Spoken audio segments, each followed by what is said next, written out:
खुशी Mahato DJ धवैया।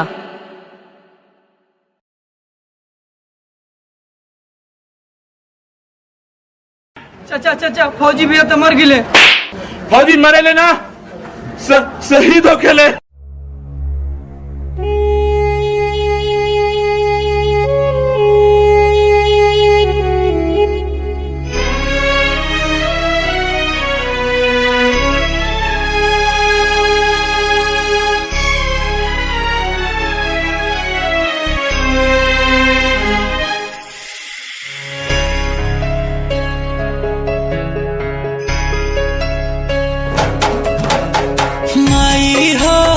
माई हो हे माई हो, माई हो माई हो हे माई हो।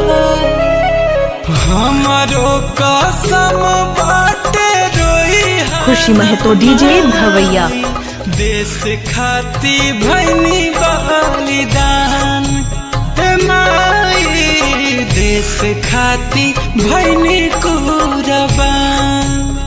लाश पति रंगा तू चढ़ाई हाय माई, देश खाती भैनी बलिदान हे माई, देश खाती भैनी कुर्बान।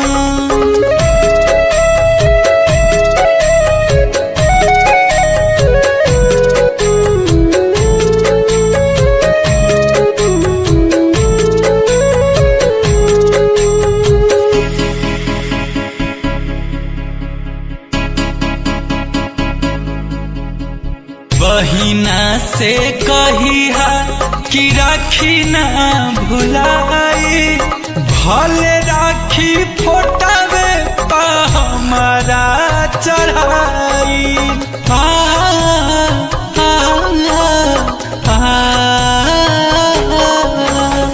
बहिना से कहिया कि राखी ना भुलाई, भले राखी फोटावे पा हमारा चढ़ाई। बाबूजी से कही है कि जय हिंद बोल के तब दी है आरती के कान हे माई, देश खाती भैनी कुर्बान।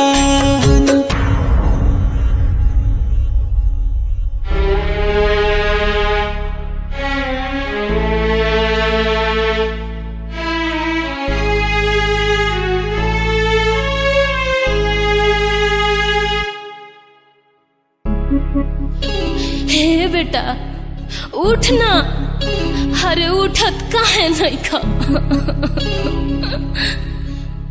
ए बेटा बोल रे, अखिया के खोल रे, देख तोर माई बिया तनियो सा डोल रे। खुशी महतो डीजे धवैया।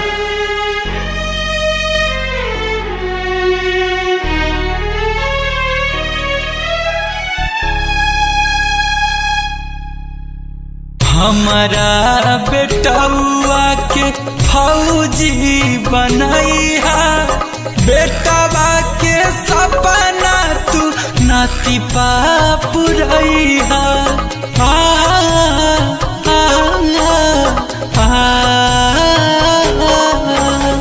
हमारा बेटवा के फौजी बनैहा, बेटवा के सपना तू नाती पुरैहा।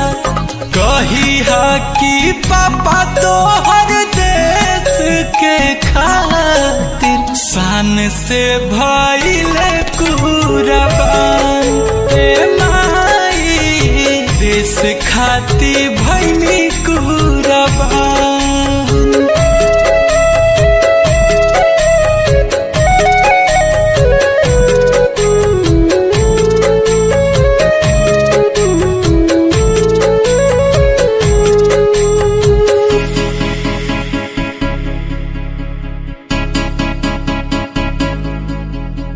गुंजन गौतम जे शहीद हो जा खाती मार के अमर हो जाला।